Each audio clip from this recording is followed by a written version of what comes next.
I buried my wife on a Thursday. It was an ordinary detail, the kind your mind clings to when everything else feels unreal. Thursday. Gray sky. Damp earth that smelled like rust and rain. People stood close, murmuring polite condolences, but their voices sounded as though they were coming from the bottom of a well. Eleanor would have hated the fuss. She had always preferred quiet things, early mornings, the sound of wind moving through trees, the comfort of routines that didn't need explaining. For 32 years, she had been my certainty. The steady hand on my arm when life leaned too hard. The voice that reminded me to slow down, to look closer, to listen. And yet, there was one thing she never let me near. The farm, she used to say, every time the topic came up. Her tone was firm but calm, like a locked door disguised as a suggestion. Promise me you'll never go there. I promised. I kept that promise until she was gone. We met in our early 20s, when the future still felt like something you could plan with a pencil instead of a knife. Eleanor laughed easily back then. She had eyes that noticed details others missed. The chipped paint on a windowsill, the way a stranger's hands shook when they thought no one was watching. She told me she grew up out in the countryside. That was all. No stories about childhood friends or family traditions. No photo albums filled with smiling relatives. If I asked, she would smile faintly and say, "It wasn't a happy place." I learned to leave it there. The farm only surfaced once every few years, usually by accident. A road sign we passed on a trip. A news story about agricultural land being sold. Each time her body would tense, just slightly, as if bracing for a blow only she could see. "Please," she'd say quietly, "let's talk about something else." So we did. Love teaches you which questions not to ask. Eleanor died after a short illness that stretched time into something cruel and elastic. In the hospital, she grew smaller each day, like a candle burning itself down to the wick. Near the end, she took my hand with surprising strength. "There's something you should know," she whispered. I leaned in, heart pounding, ready for a confession, a goodbye, a truth that would explain the shadows I'd lived beside for decades. But she only smiled, tired and sad. "Thank you for keeping your promise," she said. Those were her last clear words. After the funeral, the house felt wrong. Too quiet, too full of her absence. I wandered from room to room like a guest who had overstayed his welcome, unsure where to sit or what to touch. That's when I found the key. It was tucked inside an old book on our shelf, a weathered copy of East of Eden, its spine cracked from rereading. The key was taped to the inside cover, yellowed adhesive barely holding on. Attached to it was a small folded note, written in Eleanor's careful hand. "If you ever need to understand me, go there." No address, no explanation. But I knew. The farm was 3 hours away, hidden behind winding roads and fields that seemed to stretch endlessly toward the horizon. As I drove, memories surfaced uninvited. Her sudden silences, her refusal to return calls when unknown numbers appeared, the way she flinched at loud arguments in public places. I had always assumed grief shaped her that way. I hadn't realized it was guilt. The road narrowed until my car bumped over gravel.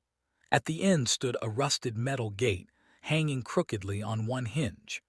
A faded sign warned against trespassing, its letters almost erased by time. I parked and walked the rest of the way. The farmhouse was smaller than I imagined. Weather-beaten wood, windows clouded with dirt. It looked abandoned but not forgotten, like a place waiting for someone brave enough to return. My hands shook as I unlocked the door. Inside, the air smelled of dust and old paper. Sunlight filtered through cracked boards, illuminating furniture draped in sheets. It felt less like a ruin and more like a paused moment, suspended decades ago. I explored slowly, afraid of what I might find. In the kitchen, I discovered a stack of notebooks tied with twine. On the first page, Elinor's name was written beside another, unfamiliar one, Margaret Hale. Her mother. I sat at the table and began to read. The notebooks were journals, meticulous records of daily life on the farm. At first, they spoke of hard work, lean years, and isolation.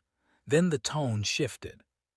Margaret wrote of fear, of a husband who drank too much, of bruises hidden beneath long sleeves, of a child, Elinor, who learned early how to stay quiet, how to disappear into corners, how to listen for footsteps.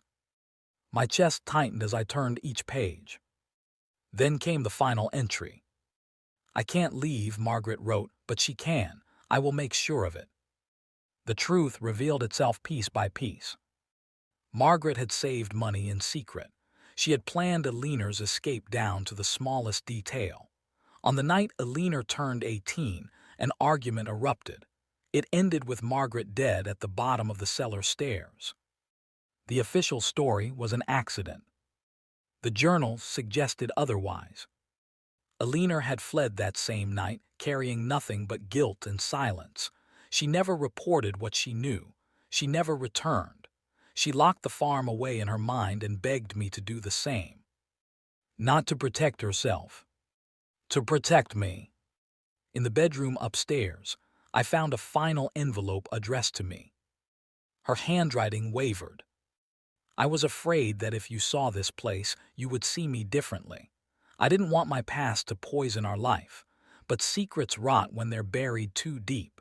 If you're here, it means I trusted you enough to know the whole truth. I hope you can forgive the parts of me that survived by running." I pressed the letter to my chest and cried for the woman I thought I knew, and the girl she had once been. I contacted the authorities the following week. The case was reopened quietly. No headlines, no drama. Too much time had passed for justice in any traditional sense, but the truth was finally recorded. Margaret's death was no longer just an accident, and Elinor was no longer just a woman with secrets. She was a survivor. I returned to the farm one last time before it was sold. I walked the fields where she had grown up, imagined her running barefoot through tall grass, dreaming of a life beyond the horizon. I understood then why she never wanted me to come. The farm wasn't just a place. It was a wound. And love, I realized, isn't about knowing everything from the beginning. Sometimes it's about earning the truth when the time is right. I locked the door behind me and left the key on the table. Some secrets don't need to be carried anymore. And some promises are meant to be broken only after the love that asked for them has been laid gently to rest.